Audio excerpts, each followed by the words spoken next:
Hello, everybody. Scott Golden, Golden Opportunities Coaching here. Welcome to those of you who are new. Welcome back to those of you seasoned veterans of what we do around here. What we do around here is we bring around conversations about social and psychological and coaching related topics in the most diverse ability possible. We've got over 475 audios available on a variety of topics, hopefully many that are of benefit to you.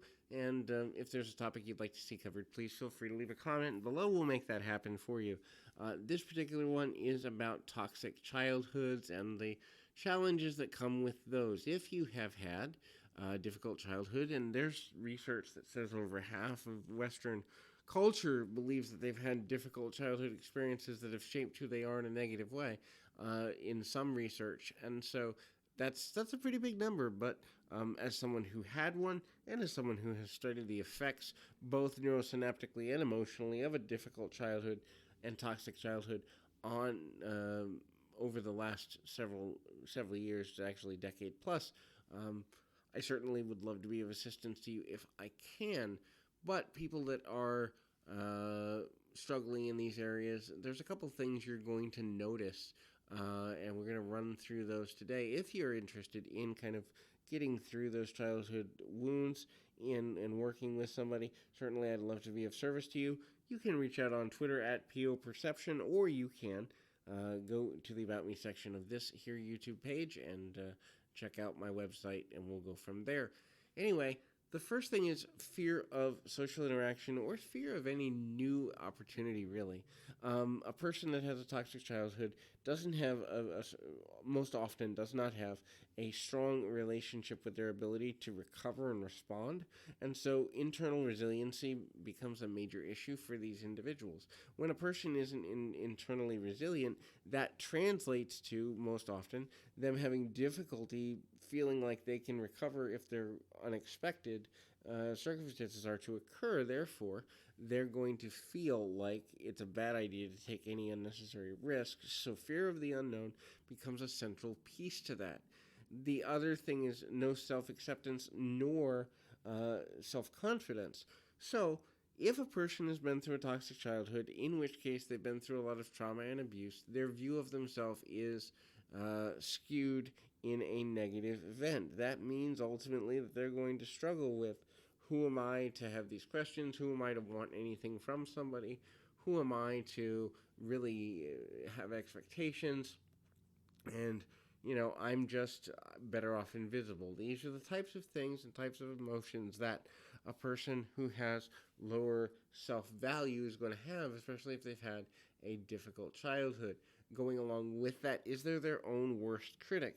Even that which is easy for them to handle, or things that they can do in their sleep, skills, talents, abilities that are above the pay grade of the average person, becomes extremely difficult in the sense that the idea to be perfect or perfectionism comes into alignment on a regular basis, which ultimately leads to a lot of challenges for the person who's been through the toxic childhood. That toxic self-criticism takes over the unconscious thought as well as the conscious thought and kind of repetitive thought loop, which ultimately leads to them feeling stuck for a extended period of time. This means they'll blame themselves, which is the next thing on the list, for just about everything, even the things that aren't their fault.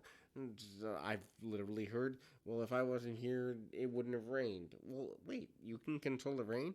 That must be a really nice skill. I wish you'd share it with me. But the reality is the overblame of oneself and that self-criticism go hand in hand. Matter of fact, many times before an incident even happens, the person who's had that difficult childhood will engage in the act of preemptive apologizing as a way to kind of sort of make things easier. If I apologize before something bad happens, maybe they'll forgive me easier. That sort of mentality that leads to a lot of trouble. The next thing is they believe they're hard or impossible to love. Now, this goes as it relates to self-love, but it also goes to the idea that other people find them hard to love. This is usually a recurring theme in dynamic families where abuse is strongly present, and neglect and other toxic environmental type things is present.